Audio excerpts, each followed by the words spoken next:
Good morning, everyone. It's really nice to have you here this morning. I'm Sue Sheridan. I am the director of the Nebraska Center for Research on Children, Youth, Families, and Schools.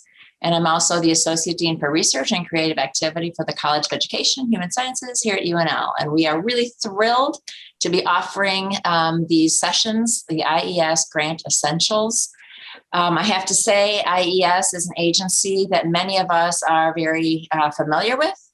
We're very well connected to, and we're really excited to share our information, to share our knowledge, to share our experiences with all of you. IES is a really fabulous agency to work with. They fund research across the entire educational spectrum, and they really touch on the things and support the kind of work that characterizes our work in the social, behavioral, and educational sciences here at Nebraska, and in particular in the College of Education, Human Sciences, and CYFS. So please share this information about these sessions with your colleagues, with your collaborators, because we're really trying to give our knowledge away and really increase the capacity for folks writing IES grants and really sort of bolster the strength of applications and success, ultimately, of your grant writing efforts. So we're glad you're here.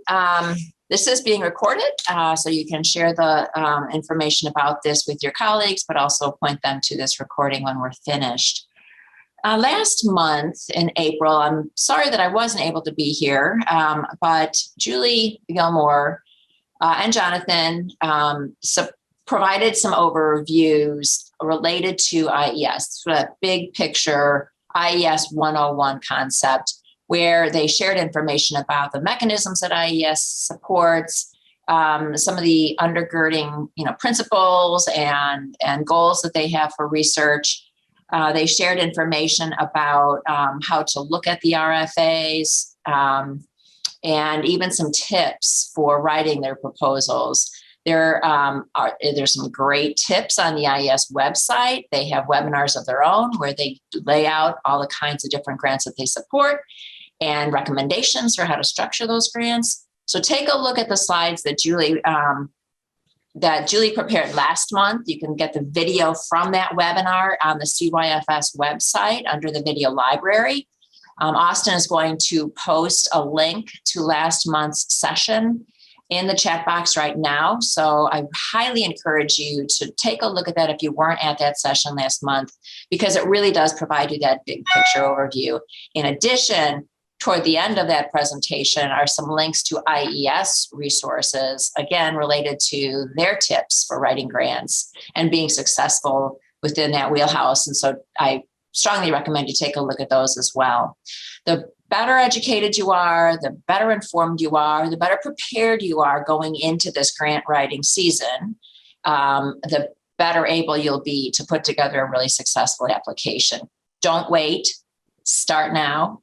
I do want to make a comment about what we understand related to this upcoming year's research programs. I was in a meeting just yesterday with the commissioner of the National Center for Education Research. If you were at last month's session, you recall Julie talking about NCER and NCSER, the National Center for Education Research, which is basically a lot of the general education research is funded there. And NCSER, NCSER, the National Center for Special Education Research, is the second arm of IES that funds research in the special education space. Well, the commissioner of NCER was talking with us yesterday and shared with us that they are right in the process now of submitting this year's competition to the Federal Register. So the way it works with IES is that they will announce their competition in the Federal Register before the RFAs are released. But that notice that comes out in the Federal Register is the first public indication of what the competition will be, what the mechanisms will look like, what the closing dates are, what the levels of funding will be in terms of dollars within each of those different categories of funding. So it's a really important source, and we will expect to see it coming out in the Federal Register probably any day now, probably within the next week or so. So that's something to look for. We in CYFS are always on the lookout. We will alert our affiliates when that Federal Register announcement comes out. It's under review right now. It has to get approved before they post it in the Federal Register, but it's really close, okay? Once it's in the Federal Register, we will expect to see the RFAs to follow. The requests for applications will follow. And the RFA will be posted on the IES website, and that's where all the real specific details are, okay? So first it'll be in the Federal Register. That's when we'll know that it's official and what they're competing. And then the details will be in the RFAs to follow. All of that I expect to be coming out probably within the next week or so, okay? By the end of May is the target. Of course, it's no guarantee, but that's the target that we're told by our colleagues at IES. So we have a little inside information there. Literally, I just heard that from the commissioner yesterday. Okay, a couple other things that I learned yesterday from Liz Albro is that they are going to be competing their standard programs. Now what that means is, you know, what used to be called Goal 1, 2, 3, the measurement grants, those are all going to be competed this year. In addition, there will be funding for COVID-related research. So if you're interested in, and you have ideas related to COVID education research, there should be a mechanism for that. That is funds dedicated specifically to COVID-related research, meaning you wouldn't be competing with all the other folks going in for the general competitions. If you're doing COVID research, I would recommend you compete under the COVID umbrella, because that's going to be money set aside for COVID-related research. Okay, so it's another sort of thing hot off the press. It's not even in the press yet. That was a verbal communication that we got from Liz. And so it's, aren't you glad you're here? You're hearing all this like information that nobody else knows. So lucky you. One of the things that'll be in the both Federal Register and in the RFAs is information about a letter of intent. And IES strongly recommends that you write a letter of intent. There will be a deadline by which they ask you to submit that letter of intent. Usually it's in the early to middle part of June. Just informing IES that you're planning on submitting. Okay, it's not binding and it's not required, but it's highly recommended. And we recommend it too here in CEHS. And I'm going to ask you, for those of you who are at UNL, let us send, when you send that letter of intent into IES, send it to Julie Gilmore as well, okay? Because that'll give us a heads up. There'll be other communications and opportunities to communicate with us related to your interest and your intent, but that's a real easy way to communicate with us about your intent to submit, about the focus of your research, the mechanism that you'll be submitting under, and we can then be in touch with you to help organize the planning, organize the writing, and organize the support that we're going to be able to provide to you. Okay, so that's a request, and I highly recommend that you do submit an LOI to IES, because the program officers are then also made aware and they will reach out to you. Again, a really nice thing that IES does that other agencies don't. And I already mentioned the importance of starting now, starting early. These are going to be due in August, most likely. That's the information that we have. And the summer goes fast. And these are, these are kind of a heavy lift application. And our goal for you is not for you to simply submit the grant. Our goal is that you will get the grant, okay? And the best way to do that is to be organized, be prepared, be planful, be intentional, and really take the time at this front end to put together the best possible application. I guarantee that's going to put you in a different place when it's reviewed. And if it's funded, it's going to make that grant execution so much better, so much easier, so much smoother. Okay. All right. I'm going to stop talking now because you didn't come here to listen to me. We're going to turn it over to Jonathan Carlson. The topic today is related to preparing your budget for IES applications. So I'm introducing Jonathan Carlson, grant specialist in the College of Education and Human Sciences, who is an absolute expert in this area. And we're going to let him share his wisdom with you. So take it away, Jonathan. Well, thanks, Sue. Good morning. Good morning, everybody. Yes, I'm Jonathan Carlson. I'm a grant specialist here at the College of Education and Human Sciences. And this morning, we're going to talk about preparing IES budgets. It's going to be everything you want us to know about preparing budgets and then some, probably. So, and we're going to talk about three main areas here. We're going to first cover the budget forms, three basic budget forms, budget considerations, and then the timeline. The first and the most basic budget that you'll encounter, and before I get too far here, I'd just like to say, if any of you have any questions, feel free to ask them during my presentation or enter in the chat box, and we'll address them as they come. But the first budget form that you'll probably encounter is the UNL budget template, which I have here. And we'll just kind of walk through these forms. Now, you probably won't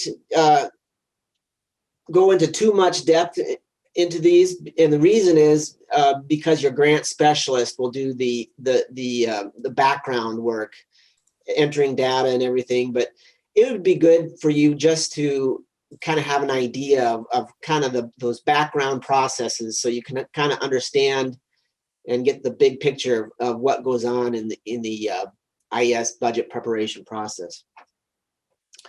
So as you can see here, you'll start out in this is the UNL IES budget template. You'll start out in the Start Here tab, and it's got it's kind of like a title page. It's got the funding agency, the project director's name, the title, start and end dates, number of years, annual increase, F&A type and rate. And then it goes into further detail here, and I'm just kind of going to give you an overview here. In the personnel section, this is where it lists the project director. You can have your base salary, person months, and here it differentiates between the calendar months and the academic and summer months for those of you who are 9/12 salary. The next section, the project role, you can list, like, if you're going to have project managers, postdocs, and that type of thing. Up here is also where you'll list your co-investigators or co-project directors. And then one section here is, it's new, and this brings up the point of always get the most latest version of the budget template. If you work with a grant specialist, they will always ensure that you have the most up-to-date UNL budget template. That's because sponsored programs probably 2 or 3 times a year updates the UNL budget templates, and it's for a good reason. There's always different rates that change, maybe guidance that has changed, and so if you use the most current version, you'll always make sure that you have the most current rates. And so in this latest version, they've changed the graduate research assistants. It used to be a section like this, like other personnel, but now it's broken down or broken out in a separate tab, and you'll see that there's lots of different tabs here. The reason it's changed is up until just recently, what UNL did was they had a standard rate of all the GRAs across the university and charged the tuition remission using that rate. Now, however, what they are actually doing is charging it by the students' credit hours per GRA. So right here is where we'll enter the credit hours per GRA. And if you know exactly how many hours the GRA is going to have per year, we can use that number. Otherwise, we'll just use the maximum amount, and then you'll that'll guarantee that you have enough budget to support your GRA. Going back to the personnel tab, the next and last section here is undergraduate students. This is one area where I kind of wish they would change, because this can actually be graduate or undergraduate students. It probably, in my opinion, it would be better termed student hourlies. And so you can choose their rates. So you can fund a graduate student if you don't have funds for the full tuition, remission, and health insurance. You can fund them as a student hourly as well. Okay, the next major section is the direct cost. This is kind of holding place for basically everything besides your personnel section. Here's got the personnel summed here, but also it's got equipment, which you may not or probably won't have, travel.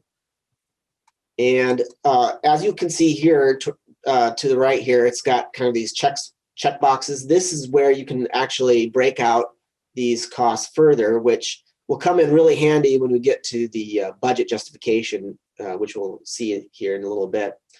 But I'm going to go to the travel tab, and you see how it kind of breaks out. You can put the number of people, days, nights, airfare, lodging, meals. And this is really nice for breaking out your costs, and it's really helpful in the budget justification. Okay, participant support costs, which we'll discuss later, and then it goes into these other direct costs here. You got your supplies, publications, consultant services, computer services, subawards, and you can break at least the supplies and consultants. You can break out in separate tabs. We won't go over that, but it's nice if you have multiple consultants or you want to break out your supplies. The subawards we will cover. In the subaward tab here, you can see it's got the sub-institution and the PI, and then the direct and F&A costs. Now, you're not going to see the breakdown of the budget categories for the subaward, because each subaward will have their own and submit their own budget and justification. So here we're just getting the dollar amount so we can get a picture of what the budget will be, and also we'll get the indirect costs on the first 25,000. And then further, you can break down if you have specific items that you want to cover here. There's 6 rows of lines that you can break out. In addition to that, you can also break it out further into a tab of the other cost calculator. And here you can break out, your units, unit type, and then quantity for each year. So this can go into, a lot of detail, and it's really nice. Whereas before, some of the older budget forms I remember, it was just kind of one line, and you kind of have to break it out yourself. So it's really nice. The last item before we get to the summary is the study subject payments. This is for like if you're going to pay participant incentives, you'll enter it here. You can enter the dollar amount, and then the number of subjects, and then it kind of sums up the total there per year. And finally, it kind of all that information that we had funnels into this basic budget table here. So this is kind of the bird's eye view. You've got your personnel, you've got your subaward, and your other direct costs, and this is a really good kind of to see the total amount of your award here. Now, something that not everybody knows about the UNL budget template is that you can actually format your budget table to look or mimic like the R&R form, which is the form that we will actually be uploading into grants.gov, and we'll cover in just a moment. But using this tab, and I'll show you here, that right here in the start start page, you can, and under this budget report format, this is where you can kind of select it. But using this, it formats your budget table automatically to look exactly like it will be entered into grants.gov. Now, again, you're not going to be doing all that, but your grant specialist will, and it's just good if you want to see how it looks like, or how it will look like in the research and related. Jonathan, we have a question in the chat box. I know you wanted me to let you know. Oh, sure. One of the questions is, where does the MAP Academy go in this form? So Ray was asking, you know, with CYFS methodology support, if a personnel is partnering, a faculty member's partnering with people, where would their costs show in this UNL template? That's a great question, Julie. Yeah, thanks, Ray, for asking that question. So if you're going to be using MAP Academy, what we do is we'll list the name under like if it's going to be a investigator here or a co-PD, we'll list the name here. And then we actually don't enter any costs under the personnel section. What we do is we list them in the other direct costs and just have a line for, like, say, MAP Academy. Oops, I guess I can't edit that because I have the other cost calculator open. Or here, this is where we'd enter it. We just put MAP Academy and then put the rate and amount per year. So that's where we would enter that information. But thank you for the question. Okay, so that's the UNL budget template in a nutshell.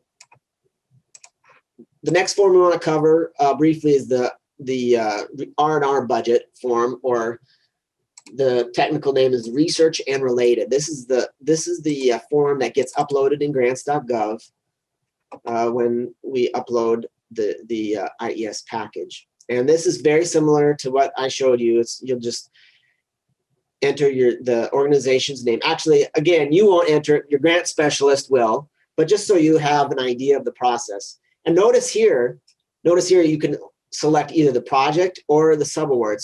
So you're going to have, actually, if you have subawards, you're going to have two of these forms, one for the project and then one for the subawards, for each subaward. So, and then you list your senior key personnel and your other personnel, and it's got kind of the same format here, the travel, participant support costs, and then other direct costs. You got your supplies, publications, consultants, subawards. Notice it just gets a dollar amount there. And then one thing to notice here is, if you recall, the UNL budget template had 6 lines.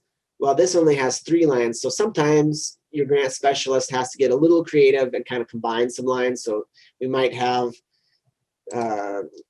we might say, I'm trying to think, you might be computers and software, whereas in your UNL template, you could list those separately. Here you would do computers and software. And then your indirect cost type. And then this is where your budget justification gets uploaded. So, and then you can add a period. So this is just 1 year. So this will also cover, like, if you have 5 years, you'll add 4 more periods in addition to this. So it can kind of get lengthy. And then finally, it'll just upload, your cumulative budget for all 5 years if you have 5 years. Jonathan, we have another question. Honestly, I'm not even 100% sure I understand it, but Jeff is wanting to know, will the subaward be submitting their budget in the R&R initially? Yes, that's a good question.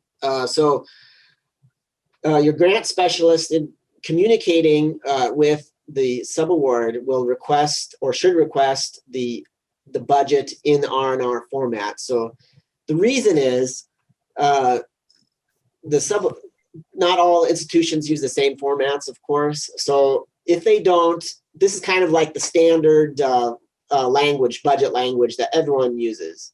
And if they just use their institution's budget template, then we have to kind of interpret that. So this takes out all guesswork and takes out the interpretation. So that's why I recommend, and your grant specialist will ask for the budget in the R&R template so that we don't have to guess on what kind of what categories those costs would be under. Thank you. That is so helpful. Yeah. Okay. So we've gone through the initial budgets, the UNL template, R&R budget, and now we come to the budget narrative. So the budget narrative, up to this point, your grant specialist can pretty much do all the entry. This is where your grant specialist will need your help in getting some of the project-specific information, some of the like the project roles or descriptions in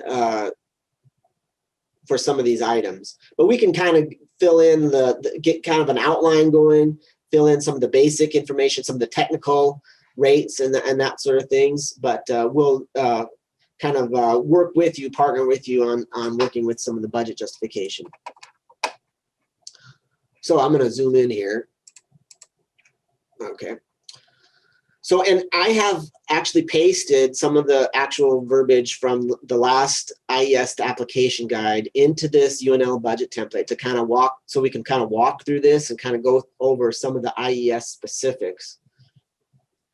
And one of the initial differences for IES budget justifications that's different than most is that they require the percent effort calculated over a 12-month period. So for many funders like NIH, they will actually have like just the person months. So if you're a calendar month, you'll just say Dr. Tyler effort equals 1.8 calendar months. But for IES, they want theirs in the actual percent. So you would do 15%. And the other thing that's a little bit different is that for 9/12 people, that percentage will combine both the academic and the summer periods.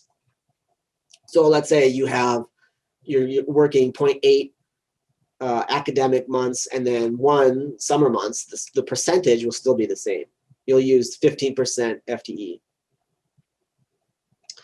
And if you're doing 2.25 months, you'll do 18.75 FTE. And for GRAs, if they're working full time, it's always going to be 49%. Okay, so that's personnel. Benefits, your grant specialist, this will probably be a standard standard box that your grant specialist will use. So you don't have to concern yourself too much about that. And then it just lists down equipment, travel. Now here's where that UNL budget template gets helpful here. What IES wants is a breakout of your travel expenses. They don't want just saying, $5,000 for travel. They don't want that. What they want is your airfare, your hotel, meal allowance, that sort of thing. And so when we talked about how the budget template breaks it out, that comes in really handy in entering it in the budget justification. So a little bit more work on the front end, but it helps on the back end in your budget justification. And the same for foreign travel, if you have foreign travel. So participant support costs, I mentioned that we'd cover it, and here it is. This is only going to be used if you're at least in the last IES guidelines, if you're going to be doing the program competition, 84.305B and 84.324B. So in our department, where participant support costs come in is when we have training grants. So in the special education department, there's sometimes grants that train students to become special educators. And so those students are considered participant support, or participants in I guess the official grant lingo. It's not for paying participant incentives. That's again under study subjects. So normally for most instances, you won't be using participant support costs category. Okay, supplies. The instructions indicate that if there's over $1,000 of supplies, that's when you itemize. So you want to itemize the supplies, each category. And it doesn't have to be, real long, just a sentence or two will be sufficient. The same thing would be for publications. You want to itemize those costs. Okay, now for consultants, the guidelines say for consultants, the narrative should include the number of days of anticipated consultation, the expected rate of compensation, travel, per diem, and other related costs. So this is what it would look like. So you would say the consultant services for Dr. Noble will be for 7 days, and Dr. Noble's rate is $500 a day. So pretty simple, just a line like that would be sufficient. And then if you're going to pay Dr. Noble food, per diem or other costs, you'd include that as well. Subawards. Here again, we're not getting into real detail here. What we're doing is we're just listing the name of the institution that we're partnering with, the dollar amount, and then the PD. And again, the reason is because the subaward will have their own justification and basically go into the same detail that we are going through for their subaward. Okay, so the next section is other direct costs. It's kind of a catch-all for other miscellaneous items not covered by the other categories. Study subject payments. We have they also would like to have this broken out. So if you're going to have 4 surveys of $100, you list that under stipends or incentives. If you're going to cover for travel and other items, etc. And then the F&A costs. This will again be filled in by your grant specialist, but this always comes at the end of the budget justification. So that's kind of the walkthrough of the budget justification that I wanted to take you on. All right, we've covered the major budget forms. What are some of the budget considerations that you would want to ask yourself as we're going through, as we talk about budgets? Well, the first thing that we want to look at is our award limits.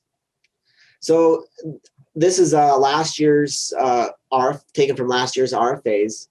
And so when we talk about the IES project types, they break it down. Each project type has its own maximum duration and maximum costs. Now, as Sue mentioned earlier, there's going to be another category this year for COVID. This was last year's categories and durations and costs. They'll probably be similar, but always check the RFA to be sure. And so that's the first place that we want to look at. What's the max? What's our ceiling going to be for our budget? And also the duration. As far as other things, GRAs is a big thing because it's a big cost. We want to budget for their stipend, how much you're going to pay them, and this is usually governed by their department policies. Your grant specialist will know what each department pays the GRAs. And then tuition remission and health insurance. And this is different, as we had discussed earlier, how before there was just a standard percentage of the stipend. Now they're actually going to be covered by the actual credit hours that they take each year. And then your health insurance, which is approximately $3,000 per semester. But that has been going up too. And then the credit hours per year. Okay, travel. One thing that we should definitely include in our budgets is the annual PD project directors meeting to Washington, D.C. So for all IES grants, it's required to include the PD meeting. This last year, I think it was virtual, but I think probably maybe even this year they're gonna require that in person. Another change and another reason to use the most current UNL template is the the change to per diem. Recently, it used to be that UNL charged or reimbursed for actual costs. Now they're charging per diem rates and your grant specialist can look at the actual rates for each city. So if you know the destination of where you're going, we can look up the meal rates, your lodging rates, and get the actual per diem rates that gets reimbursed. If not, we normally use just the rates for Washington, D.C. if you don't know where you're going. And there's not very many places that would be more expensive than D.C., so you're pretty safe there. And then itemize expenses. So like we talked about in the budget justification, we want not just a lump sum, but we want to itemize our travel expenses. Okay, so those are some of the required costs and some of the budget items. What are some of the unallowable costs? Well, there's for all grants, there's four main pillars or categories of cost decisions, and I'll kind of briefly walk through those. First, is something allowable? Is it excluded specifically in the budget, in the RFA? If it's excluded specifically, it's not allowable. So you got to ask yourself that. Is it allocable? That just means, can you allocate a cost to a particular project? In my mind, the classic example is printer, paper, and ink. So if you have an office printer, it's pretty near impossible to say you're just going to use that specifically for like the specific ream of office paper for this grant, unless it's a dedicated printer. So this just means, can you allocate the cost to this specific project? Reasonable, if you just took, your average person off the street and said, would that person say this cost is reasonable? Are you actually going to spend or use that $10,000 of beakers on your project and consistently treat it? This just means, this goes to the indirect costs, or F&A.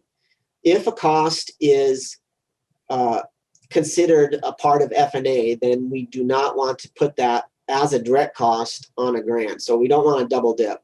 We don't want to charge something as part of F&A and also part of the direct cost. And finally, this is something kind of special to food. Food is very, I guess, questionable for IES grants, and I'll show you. This is what the guidelines said. You may request funds to cover expenses for working meetings. However, IES will determine whether these costs are allowable in keeping with uniform guidance. So we're not talking about food for travel. What we're talking about here is like lunches, working lunches, meals during meetings. So what this is saying is, you can ask or you can budget that, but IES will make the final determination, and they can, I guess, make a line item veto and say, no, that's not going to be part of the budget. So you'll be out that money. So my recommendation is just not to include food in the budget. Now, there's always exceptions, but in general, I wouldn't recommend including food in budgets for IES grants. Okay, so we got past budget forms and budget considerations. Now comes the exciting part. We're getting to the timeline. We're getting ready to submit the grant. So let's talk about that. My first and number one advice is to get everything in early. Time can be your friend as you're submitting grants. So the earlier you get your documents in, the earlier you get your information in, the more eyes will be able to review your documents, the more we'll be able to review everything, make sure everything is in order, and you're just going to give yourself more of an advantage if you get your documents in early. Jonathan, Yeah. I would like to say amen to that early. It does make it for a much more quality application. And, I'm sorry to interrupt, but I know you'd like to have questions as they arise. And Sue had a question about the allowable expenses for food. And the question is, what about food during trainings that go all day? Yeah, that's a good question. So if a training that goes in all day, so you would want to really spell that out in your justification and say this training will go all day. I think you would have a good case for putting food on there. It's just not something like if you just have a lunch meeting that you just don't, you just want to make sure that you can justify your food on the grant. So like I said, you can put food in your budget justification. It's just something just to be aware of. So yeah, for trainings that go all day, I think you would have a good case of putting food on there. So all right, IES budget timeline. So let's talk about subawards. Subawards is one of the first things we want to make sure that we have in place. And the reason is whenever you work with institutions, things take longer than you might anticipate. And so we recommend that we have all the subaward documents in 2 weeks prior to the deadline. And so if you know you're going to have a subaward, if you know your contact, get your grant specialist in communication with that person early, and they can request all the documents. They can let them know the timeline, when the date they want the documents in. And this is what the documents that in general, you might have some more, but this is the general requirements: budget, justification, statement of work, and letter of commitment or subrecipient commitment form. And your grant specialist will know what these are. This is involved with if the institution is part of the federal clearinghouse.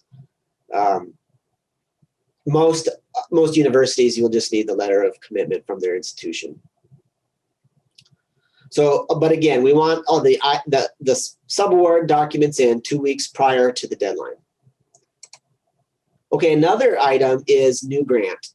This, if you don't know, if you're not familiar, new grant is the university's way of tracking all sponsored activity coming in outside of the university. Now, you probably won't get too involved in the entering items in new grant, because this is again something that your grant specialist will do for you. But along with your subawards, we generally like to have a new grant routing 2 weeks prior to the deadline. Of course, things happen, and these aren't set in stone. But just in general, ideally, we'd like to have new grant routing 2 weeks prior to the deadline. And so, what does that entail? Entails we would need a budget, a justification. Now, these don't have to be finalized. They can be drafts. We can actually just upload the drafts into new grant, so we don't have to have a finalized budget. But we just can use a good draft is sufficient for new grant. And then sponsor programs will upload the finalized budget and justification once we have those documents.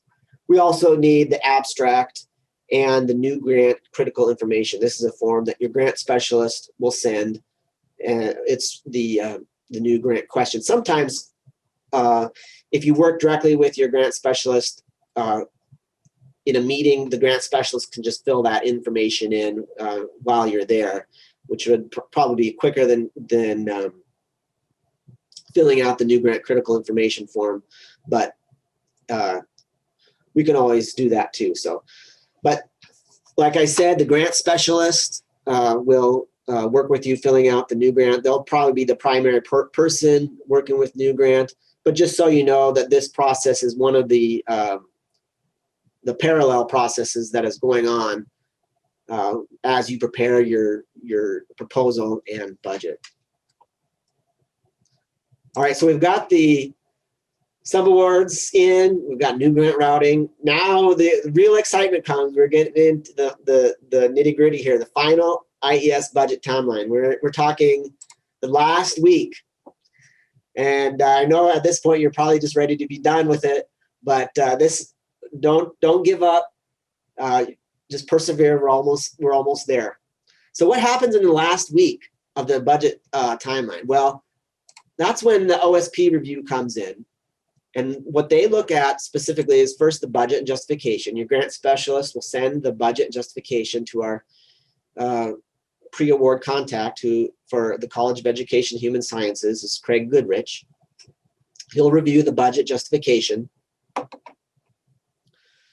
And then also when the major components are uploaded into grants.gov, he'll take a look at those and make sure those are in order and kind of do a final review. However, the grant will not be submitted until the project director, you give the final approval to submit. So after this last week, this is a time of hopefully we're not making too many major adjustments. We're just kind of doing tweaking and minor adjustments to the package and review.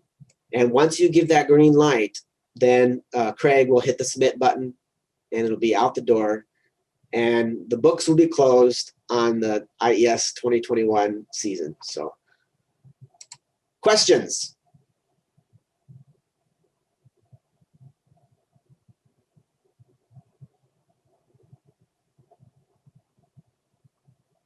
I know we probably covered most of the questions already as I was speaking, so we might not have a lot here at the end. Jonathan, I'll add just a comment based from experience. Two things.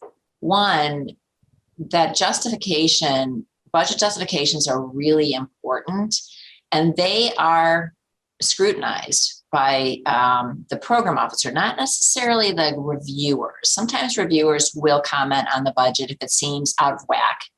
So for those of us now in the process of beginning to write the proposal and submit it for review, the reviewers don't score the budget per se, but they do look at it and they will comment on things that might seem disproportional to the scope of the project. For example, if you overload your personnel and you got a study, let's say it's mostly exploratory and it's sort of,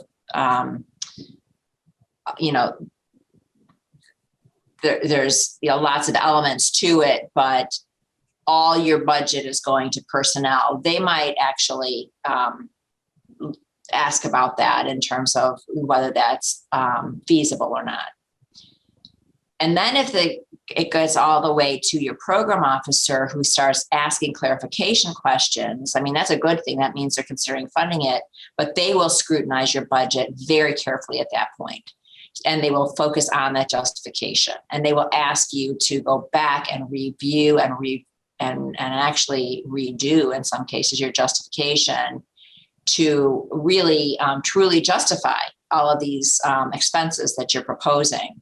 So don't take that lightly. You really do need to spend good quality time on your justification. It is submitted on an annual basis, just like Jonathan said, on those forms that are completed on a year-to-year basis and that are in our federal document. You will need to have an annual budget justification for your project overall. So it's not okay just to say, this is what it's going to look like for the 5-year period. They're going to want to see year 1, year 2, year 3, year 4, year 5. They're going to want to know how hours are dedicated, how expenses were computed, even things like how much your measures cost per protocol. I mean, they're going to ask very specific, detailed questions about those line item entries. And so be really organized, be very planful. The more detail you can put into what we use at UNL is the UNL spreadsheet that Jonathan started with today. That's a place where you can really specify those annual expenses and make it very easy then to transfer that into the justification document. So that's one comment. Just really do spend some good quality time on your justification.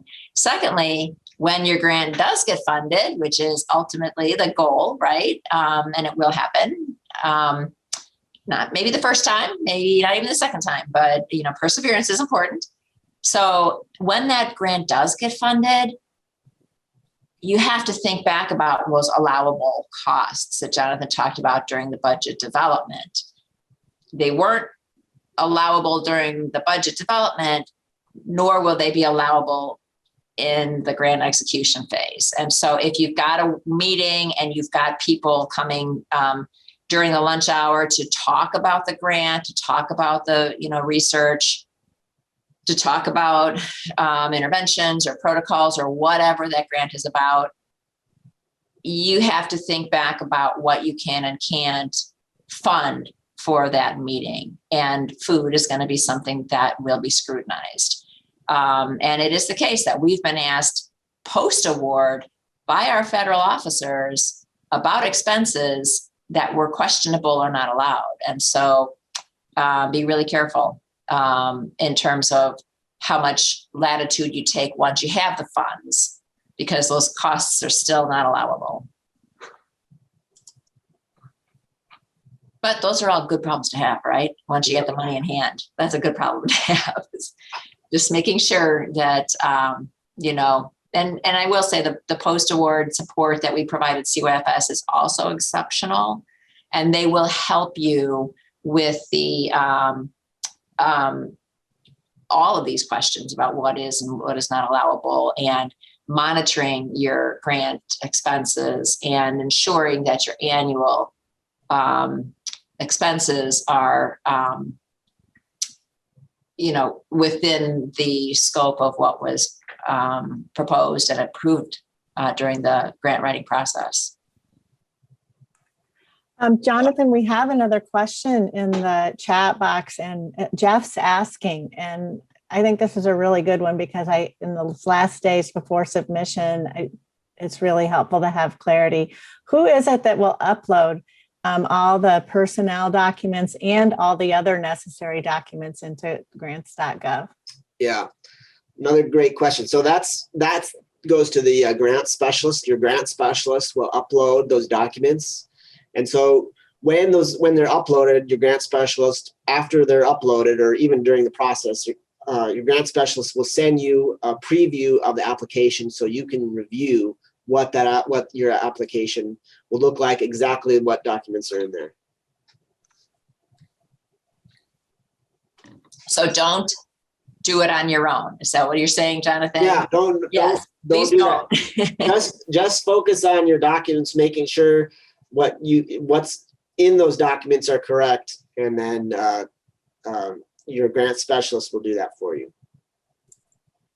Yeah, I think while you have the ability to do it, I think what's really helpful about allowing the grant specialist to do it is that together we've established a process to help ensure, in those final days when we have so many submissions that we won't miss anything. And so that helps us follow our process, ensure that we have everything in place. So yeah, it's an exciting time when we have a lot of submissions going in. And I would just encourage anybody who thinks they may want to get started with an IES grant, even if you're not sure you're going to submit, to get in touch with me so we can start talking about the process and getting started. Absolutely. Yeah. And take advantage of the supports. That's what all of us are here for. Our job is to do whatever we can do to help you all be successful in your grant writing endeavors. And so certainly we have highly trained grant specialists who know how to go through this process and do it in the most efficient and effective way. PIs, researchers, should focus on the science. They should be focused on the research. They should be conceptualizing the research questions and putting together programs of research that can help address those questions that they're passionate about, and let the mechanics be handled by the grant specialists who are experts in that space. Okay. Obviously, you have to play a significant role in thinking about the budget and what it will take. You have to play a significant role in putting that budget justification together. But it's a partnership. It's done in partnership with grant specialists who can help guide that process. And also folks like Julie, who's the grant development coordinator, who makes sure all those other pieces are also happening simultaneously, because there's a lot of balls in the air. As a PI, it's too much to think about everything all at once. And so that's what these supports are all about. We are at the end of our hour. Thank you so much, Jonathan, for your expertise. I also want to introduce Jeff Murray and Spencer Hall. I don't see Braxton. Oh, Braxton's here too. Good. So I don't see their faces as I'm scrolling, but I see their names. Spencer, Braxton, and Jeff are all grant specialists in CEHS, and they are the experts. And so you will be interfacing with one of them as you're writing your IES proposal. The next two sessions that we have coming up in our Grant Essentials set series is a really important one next month. On June 18th, we're going to be talking about tips for writing your IES research plan. By far the most important aspect of your application. It's that it gets the most points. At least most points are allocated to that. And so you definitely want to hit it out of the park on that part of your application. So we'll be talking about that and hearing from experienced researchers and reviewers from IES panels. Don't want to miss that session. And finally, on July 16th, we'll be talking about all of the other aspects of IES applications, from dissemination plans to biosketches, data management. There's a lot of other elements that have to go into a full IES application. So we'll be covering all of that in July, on July 16th. These are Friday mornings from 9 to 10. And we really hope to see you all there. So have a great day, have a great weekend. And we really look forward to working with you all. Take good care.